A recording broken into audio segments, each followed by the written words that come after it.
dito sa TV5.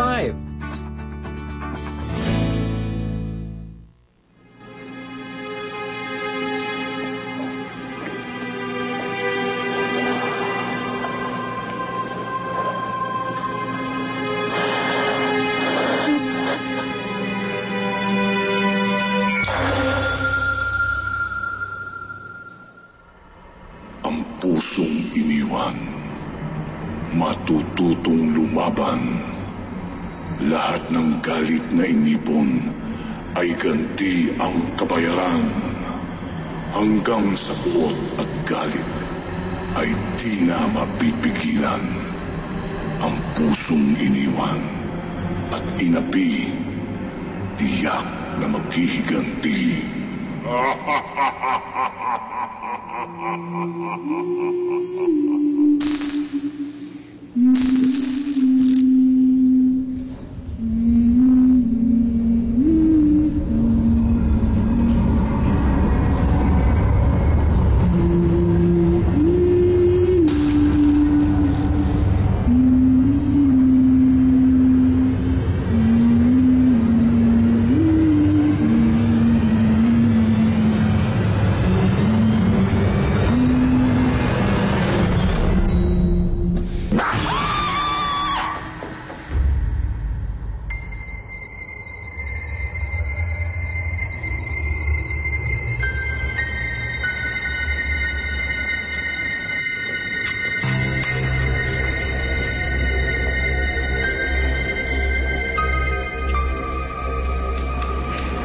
Father, ninapitan ho ninyo ako nung isang araw. Paano ho ninyo ako kilala? Ikaw ang dating nobyo ni Ami. Ang kaisa-isahang lalaking minahal niya pero niloko mo lang siya. Hindi ako maaaring magkamali dahil nakita ko ang lahat.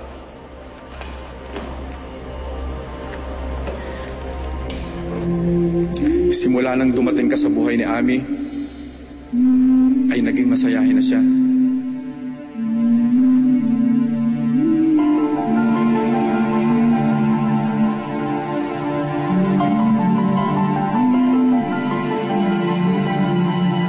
Pero agad na pawi ang ngiting yun ni Ami. Matagal ko nang gusto sabihin sa ito. Nakapag-desisyon na ako. Mas mabuti pa nga siguro kung di na tayo magkita. Ano? Bakit? Ano mang ginawa ko sa'yo? Ano mang ginawa ko sa'yo? Ami, pamilyadong tao ako. Meron akong anak, meron akong asawa. Ano? Ano pinagsasabi mo? Nagsisinungaling ka ba sa akin? Ami! Sabi mo, papakasalan mo ako! Sabi mo, mahal mo ako! Ano pinagsasabi mo? May pamilya ako. Mahal na mahal ko sila. Hindi ko sila pwedeng pagpalit para sa'yo. Hindi pwedeng magkahiwalang pamilya namin dahil lang sa'yo. Paano ako? Paano ako?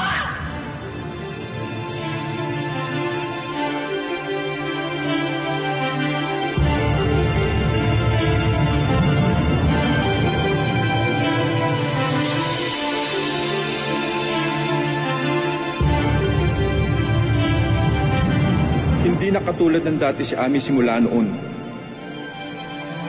Lagi na itong balisa at wala sa sarili.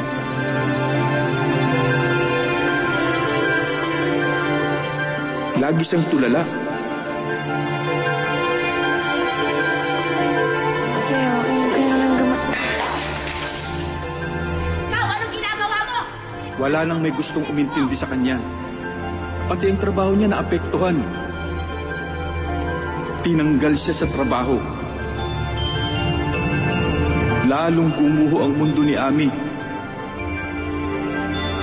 Kinailangan na siyang umalis sa ospital. Hanggang sa...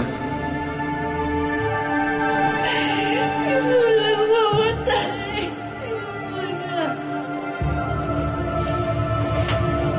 May pamilya ako. Mahal na mahal ko sila. Hindi ko sila pwedeng pagpalit para sa'yo. Hindi pwedeng magkahiwalang pamilya namin dahil lang sa'yo.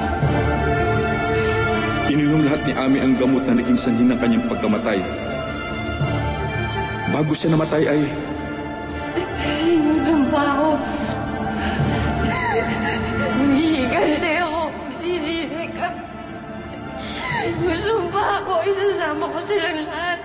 Lahat naging hadlang sa atin dalawa. Isasama ko silang lahat. Papatayin sila. Hindi ko sila patatahimikin. Babalikan ako. Gagawin ko lahat ng tao naging hadlang sa pagmamahalan natin. Hindi ko sila patatahimikin. Isasama ko sila sa hukay. Sinusumpa ako.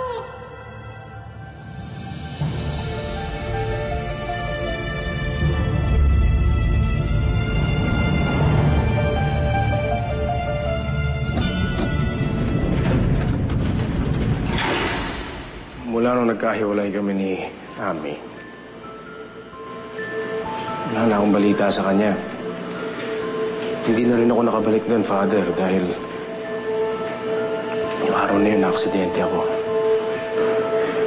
Kagad ko hong binayaran ang mga kasalanan ko kay Ami.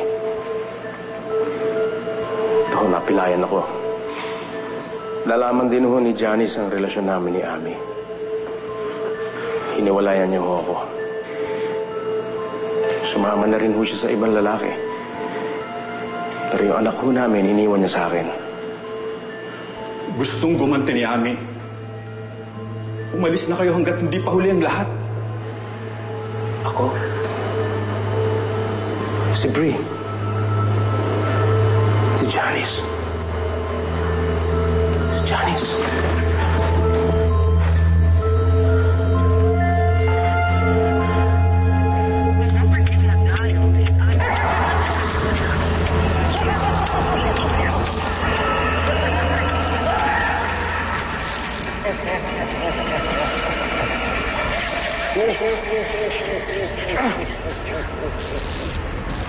Papatayin kita! Papatayin kita katulad ng patay mo sa akin! Sa lahat ng pagkakamaling ginawa ko, sa lahat ng mga kasalanan ginawa ko sa'yo, Ami, lahat ng pinangako ko sa'yo na hindi ko ginawa, patawarin mo ako! Wala sa patawaran, hindi ka matayan! Patawarin mo ako!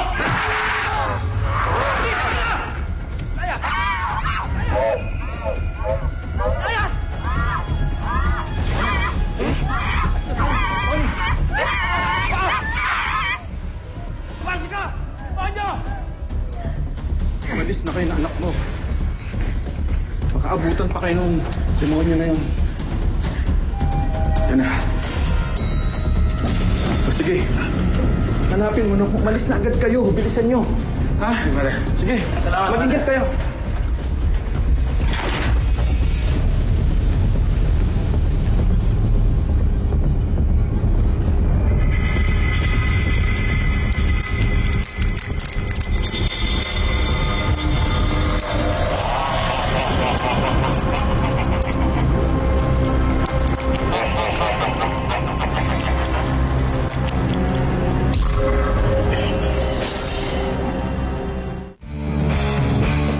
Don't go away, magbabalik ang Regal Shockers.